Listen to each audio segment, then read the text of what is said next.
वो जंग जब दुश्मन की मशीन गन भारत की तलवारों से हार गई।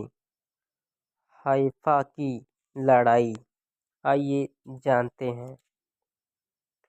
23 सितंबर 1918 को लड़ी गई हाइफा की लड़ाई प्रथम विश्व युद्ध के दौरान भारतीय सैनिकों द्वारा की गई अत्यधिक बहादुरी का एक ऐतिहासिक क्षण है।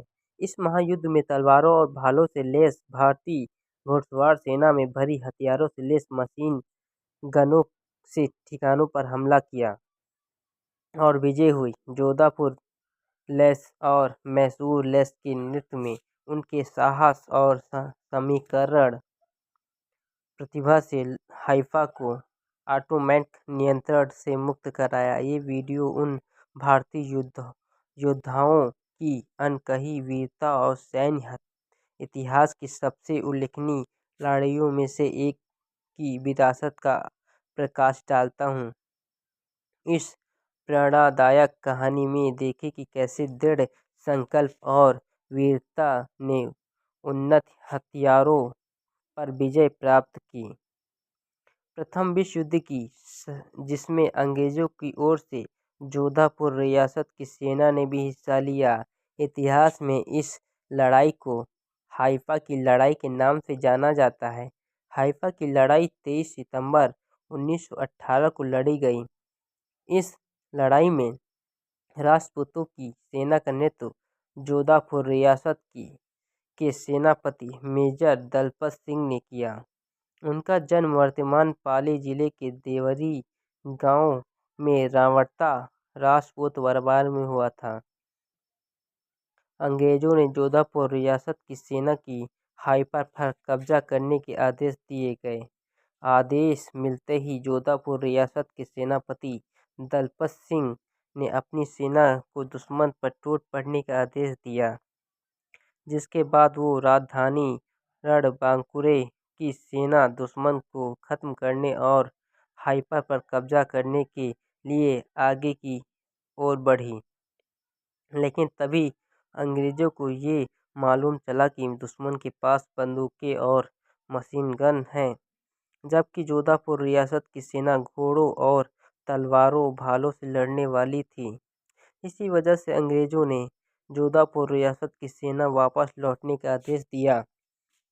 लेकिन जोधापुर रियासत के सेनापति दलपत सिंह ने कहा कि हमारे यहाँ वापस लौटने का कोई रिवाज नहीं है। हम रणबांकुरे जो रण क्षेत्र में उतरने के बाद भी या तो जीत हासिल करते हैं या फिर वीर गति को प्राप्त हो जाते हैं।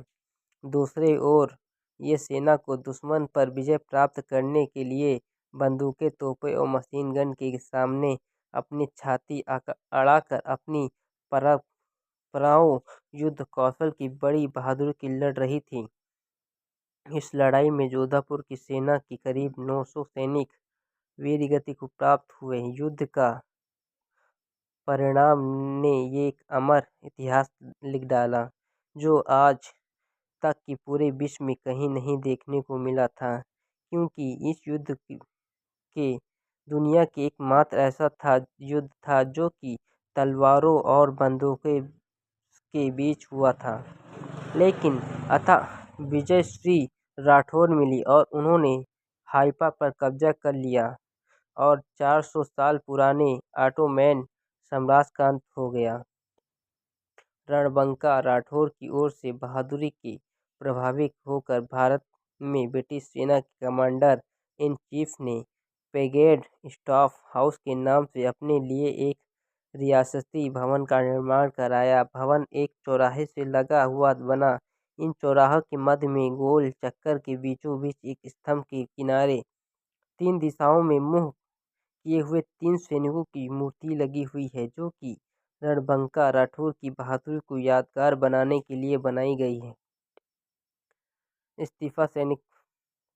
हाइफा युद्ध में भारत की तरफ से 3 राज्यों की सेना लड़ी गई, जिसमें हैदराबाद, मैसूर और मारवाड़ रियासत। युद्ध को लड़ने का निर्णय मारवाड़ की सेना ने लिया, जिसका नेतृत्व राठौर दल सिंह ने किया, जिन्हें हाइफा हीरो के नाम से जाना जाता है। इस युद्ध में 100 वर्ष पूर्ण होने पर 2018 में जर्मन सरकार ने डाक टिकट भी जारी किया।